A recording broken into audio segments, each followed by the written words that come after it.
"You ain't broken, ma'am. You just survived," said the quiet cowboy. His voice was low, gravelly, carrying a warmth rough as sandpaper. And for the first time in years, she believed him. The Montana Territory, winter of 1876. The sky had turned the color of pewter and rage, and the mountains swallowed light whole. The storm came down from the Bitterroot Range like a white wall, wind howling, snow slicing sideways, scraping across the plains. A lone figure fought against it, Eleanor Grace. Mid-20s, dress torn to ribbons, hair plastered with ice. In her hands she clutched a small leather satchel, the last thing left from the wagon train, now nothing but black smoke behind her. Every step burned, every breath cut. She'd been a midwife once, steady-handed, known for bringing children into the world with calm and courage. Now she stumbled through a world determined to take her life back. Behind her, the flames still clawed at the night where the wagons had fallen. Ambushed, looted, gone. Her husband, the kind-eyed teacher she'd married only 2 summers ago, lay somewhere in that fire. She had run because staying meant dying, and running maybe meant something else.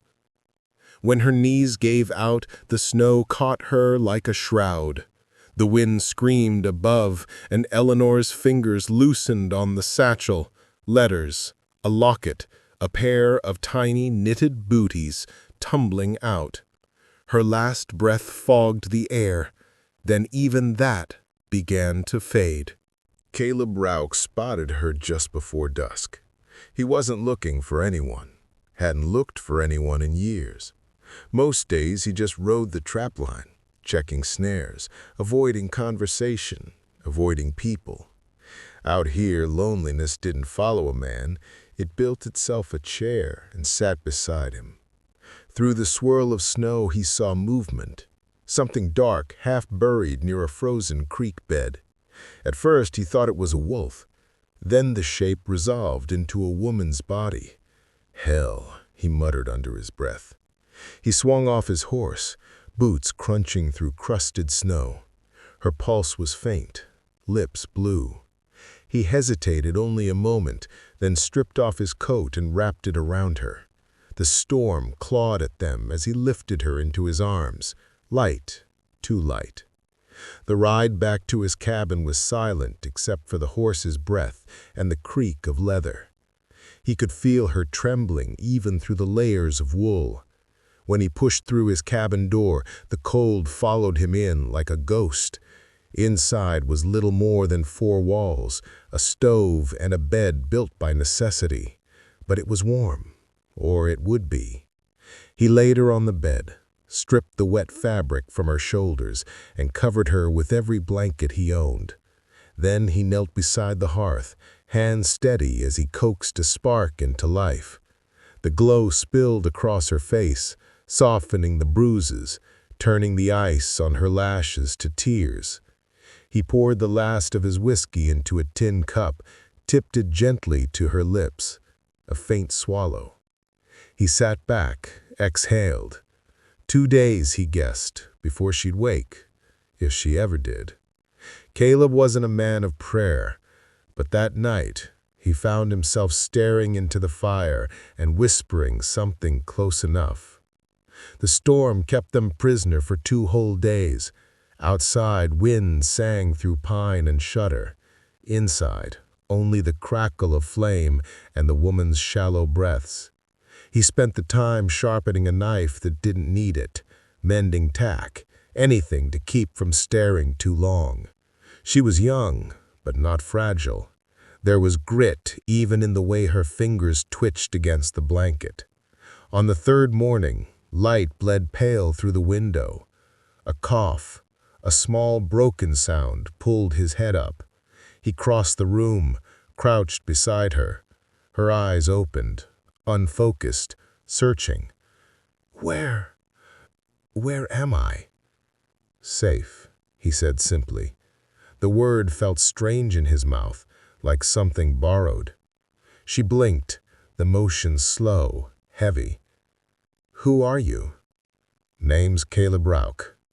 He poured water into a cup, held it to her lips. You been out cold near 3 days. Wagon train? They were. Everyone's gone. He nodded once. No surprise in him. Out here, loss was as common as dust. You rest. Storm's near done. She tried to sit, failed, winced at the pain in her ribs. I should go. Someone might. No one's coming through that pass till spring, he said, tone flat but not unkind. You move now, you'll die before sundown. That's fact. He turned back to the fire, added another log. The sound filled the silence between them. She watched him work, the broad planes of his shoulders, the way he moved, quiet, careful, like a man afraid of breaking the world by accident. Why'd you save me? She asked finally. He didn't answer right away. After a long moment, he said, Didn't seem right letting the storm keep what it stole. Her throat tightened. She wanted to cry, but tears felt foreign after so much fear. He glanced over once, eyes catching hers through the firelight. Something there, recognition maybe, or the understanding of someone who'd also lost too much. Outside, the wind began to fade, replaced by the dripping sound of melting ice. For the first time in days, the world was quiet. When Eleanor woke again, it was to the sound of silence. The storm had passed. Light filtered through the window, pale, cold, but mercifully still. She pushed herself up, every muscle trembling. The cabin was small, no more than a single room, but it was neat. Tools stacked by the door, blankets folded near the fire, a kettle hanging above the coals. And there, sitting in a wooden chair by the stove, was the man who'd saved her, Caleb Rourke. He sat like a statue, one hand resting on his knee, the other carving something from a block of wood. She cleared her throat softly. I should thank you. He didn't look up. Don't need thanks. I'd be dead without you. He nodded once. Likely. There was no pride in the answer, just fact. His voice was low, steady, the kind that carried weight even in few words. Eleanor studied him, trying to find something familiar in his silence. He had the look of a man who'd been alone too long, beard grown in uneven, eyes the gray of distant storms. But there was something in those eyes that wasn't entirely gone. I'm Eleanor, she said finally. He grunted, still carving. Eleanor what? Grace. He set down the knife, dusted wood shavings from his hand. You can call me Caleb. A pause stretched between them. Then he nodded toward a pot simmering near the fire. You should eat. There's broth. She managed to swing her legs over the side of the bed, wincing as bruised ribs protested. He rose immediately, steadying her with a large, careful hand. His touch was firm, but gentle. Easy, he murmured. You took a beating out there. When she met his eyes, there was no pity, only quiet understanding. That, somehow, was harder to bear. He helped her to the chair, ladled broth into a bowl, and set it before her. The smell of beef and sage made her throat tighten. You cook? She asked, trying to fill the silence. He gave a half shrug. Cook enough not to starve. She smiled faintly. That's more than most men I've known. He didn't answer, but she thought she saw the corner of his mouth twitch. Not quite a smile, but something near it. They ate in silence after that. The cabin felt warmer somehow, less like a place built for ghosts. Days passed. Eleanor grew stronger. She began to walk around the cabin, exploring its quiet corners. There was a shelf lined with books, tattered, old, one of them a worn Bible. A rifle leaned by the window. Caleb was gone most mornings, riding out to check traps or chop wood. When he returned, he brought fresh meat, or sometimes nothing at all but the smell of pine and cold wind. He didn't speak much, but when he did, his words mattered. One morning she found him outside repairing the fence that circled the cabin. The sun was low, catching the frost on his coat. "You live out here all alone?" she asked, leaning against the doorway. He nodded. "Then that way a while." "Why?" He hammered a nail, took his time answering. "World's quieter without people in it." She tilted her head. "That true? Or just easier?" That made him look at her. Really look. There was a flicker of something in his expression, a shadow that passed, quick as a breath. He set the hammer down. "You ever lose someone you'd give your own breath to bring back?" Her voice caught. "Yes." He nodded slowly. "Then you know." She did. God help her, she did. Later that evening, she sat by the fire, mending one of his shirts. The stitching gave her hands purpose, steadied her thoughts. Caleb sat across from her, cleaning his rifle, the firelight glinting off the metal. "You don't ask who I am," she said after a while. He didn't look up. "Wouldn't change what I saw." "And what did you see?" He paused, laid the cloth down on his knee. "A woman who walked through hell and didn't stay there." The words hit her harder than she expected. For the first time since the ambush, she felt her throat close, not from fear, but from the threat of tears. She looked away, blinking fast. "You talk like a preacher." He huffed a small sound that might have been a laugh. "I ain't been near a church since I was 10. My brother used to drag me along. He said even sinners needed a place to sit quiet." "What happened to him?" Caleb leaned back in the chair, gaze lost in the flames. "War happened. 1864, over in Tennessee. He didn't make it home." She was silent for a long time. "I'm sorry." He nodded slowly. "Don't be. Sorry don't fix much." "But it helps people feel seen." He looked at her again, that quiet gaze, steady, unreadable. "You got a way of talking like you've been listening to folks longer than they've been speaking." She smiled faintly. "That comes from being a midwife. I listen to women scream and cry and curse, and then hold new life in their arms like it was a miracle. You learn things about pain, how it turns, how it softens when someone stays near." He nodded slowly. "Maybe. Just don't know many that stick around long enough to see it soften." "Maybe they're worth waiting for," she said softly. His eyes met hers again, this time without walls. For a moment neither spoke. The silence wasn't heavy anymore. It was full. The next day she rose before him and stepped outside. The air was sharp, biting, but the world glittered with new snow. She walked to the edge of the clearing where the trees began. Everything was still. A bird called somewhere far off. It was the first time she'd felt something like peace in months. When Caleb came out behind her, she turned, smiling slightly. "It's beautiful here." He nodded. "When it ain't trying to kill you, it can be." She laughed, a real laugh, light and sudden. It startled them both. He watched her, the sound softening the hard lines of his face. "Don't think I've heard you laugh before." Been a long time since I had reason to." "Well," he glanced toward the mountains, "you might find a few yet." She looked at him, a question unspoken in her eyes. He didn't answer it, but his look said enough.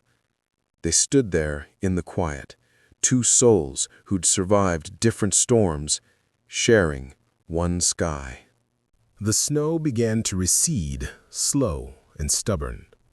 Winter broke in fits, a day of sunshine followed by a night of frost, as though the land itself didn't quite trust warmth yet. Eleanor found her strength returning with the thaw. She cleaned, baked bread, tended to small chores around the cabin. When she caught Caleb watching her once in a while, she pretended not to notice, though her pulse always did. He, too, seemed changed. His words came a little easier. His gaze lingered a little longer.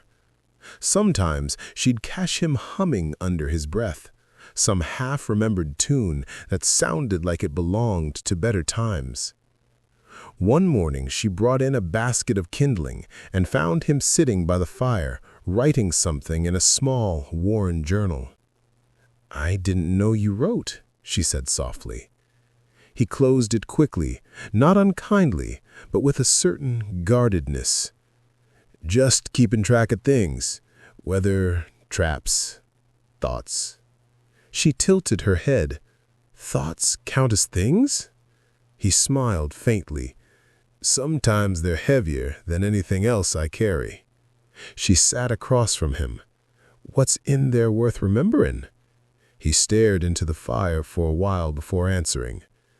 "Mostly what not to forget." "Like what?" He hesitated, thumb running along the book's edge. "That a man can start over if he wants to." Eleanor's chest tightened. "You believe that?" He looked up at her. "I'm starting to." She didn't speak, only smiled in that small, quiet way of hers. And for a heartbeat, it felt like the world wasn't broken after all. By early March, the valley began to thaw in earnest. Meltwater ran in silver streams down the slopes, and birds returned to the pines. Eleanor often walked to the small ridge overlooking the creek. It had become her thinking place, a spot where the wind carried the smell of wet earth instead of blood or smoke.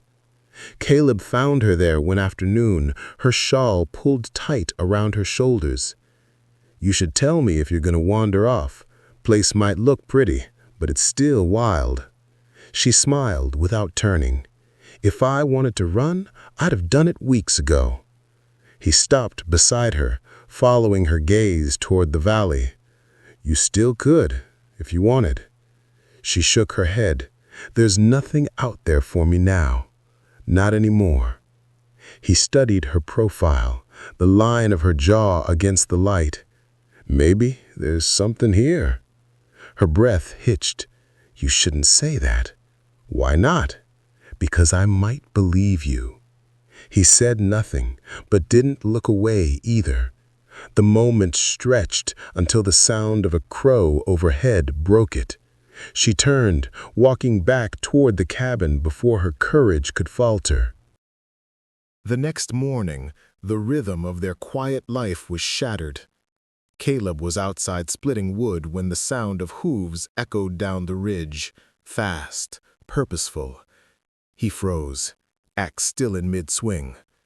A rider came into view, dust rising behind him despite the damp ground. Eleanor stepped out onto the porch, instinct tightening her stomach. The man drew closer, his grin sharp and humorless. "Name's Kane," he called out. "You seen a woman pass through here? Tall, brown hair. Might have been wearing white when we left her." Eleanor's breath caught in her throat. Caleb stepped forward, his voice calm. "Ain't seen anyone." Kane dismounted, his boots sinking into the wet earth. "That's so." He glanced toward the cabin, eyes narrowing. "Funny. Heard tell a rancher up this way's been keeping company. Guess I just take a look for myself." He took one step forward before Caleb spoke again, quieter this time, but the kind of quiet that meant danger. "Turn that horse around." He laughed. "You got no authority here, friend." Caleb's gaze didn't waver. "Ain't claiming any. Just don't like trouble on my land." "Your land?" He spat, amused. "You think dirt and timber make you lord of this place? You think—" The click of a rifle interrupted him. Caleb didn't lift it all the way. He didn't have to. The sound alone changed the air between them. "Turn that horse around," he said, flat, unshaken. "Ain't nothing up here but cold and regret. You want either? Keep walking." For a moment, the outlaw held his stare. Then, seeing something in Caleb's eyes that wasn't bluff, he backed away. He mounted, sneered once more, and spat into the mud. "You can't hide what ain't yours to keep." Then he turned his horse and rode off, the sound fading into the trees. Eleanor stood frozen on the porch, trembling. When Caleb finally turned toward her, his expression was unreadable. "You knew him?" She nodded. "One of the men from the wagons. He's the one who—" She couldn't finish. He stepped closer, his voice gentler now. "You're safe here." Her eyes filled, the tears spilling over despite her effort. "You could have been killed." He shrugged. "So could you." She pressed a hand to her mouth, trying to steady herself. He reached out, resting a rough palm against her shoulder. "You don't owe me fear," he said softly. "Not anymore." She met his gaze, searching for words that wouldn't come. The strength she'd found over those months felt fragile all of a sudden. He gave a small, almost weary smile. "Get inside. You'll catch cold." But that night, she didn't sleep. The face of the man who'd nearly destroyed her kept flashing behind her eyes, and alongside it, the calm, steady look of the one who'd saved her. She realized somewhere in the long hours before dawn that she trusted Caleb Rourke with her life. What she hadn't decided yet was whether she trusted herself to live it again. The next morning dawned gray and still. The world outside the cabin looked calm again, but something in the air had shifted, a quiet heaviness that lingered like smoke after a fire. Eleanor moved through the small kitchen, hands shaking as she poured water into a tin cup. Caleb had been gone since first light, tracking the ridge, making sure the outlaw hadn't lingered nearby. Every creak of the cabin boards made her flinch. When he finally came back near noon, the sound of his boots on the porch made her heart stop, then race. He pushed open the door, snow melting from his coat, eyes scanning the room. "He's gone, rode south." She exhaled, the tension draining all at once. "You're sure?" He nodded. "Tracks fade after a mile. He won't try again, not here." She nodded, then sank onto the chair nearest the fire. For a long while, neither spoke. The wind outside whispered through the trees, soft now, almost tender. Finally, she said, "You shouldn't have risked it. You don't even know me." He leaned against the doorframe, hat still in hand. "Don't have to." She looked up. "Then why?" He hesitated, the silence stretching between them like a held breath. "Because some things a man don't walk away from," he said quietly. "And you being hurt again, that was one of them." Her throat tightened. "You don't understand what he took from me." "I don't need to. I seen it, in your eyes. But I also see what's still there." She blinked at him, unsure if she wanted to cry or run or both. "What's that?" He took a slow step closer, boots creaking against the floorboards. "Fight. The kind that don't die easy." She shook her head, tears spilling. "No, What's left of me, it ain't worth fighting for." He crouched beside her then, the firelight catching the gray in his eyes. His voice dropped low, steady as a promise. "You ain't broken, ma'am. You just survived." His hand found hers, rough and warm. She stared at him, the words sinking in deeper than she was ready for. He didn't flinch from her tears. He didn't try to stop them. He just stayed there, letting her cry, letting her be seen.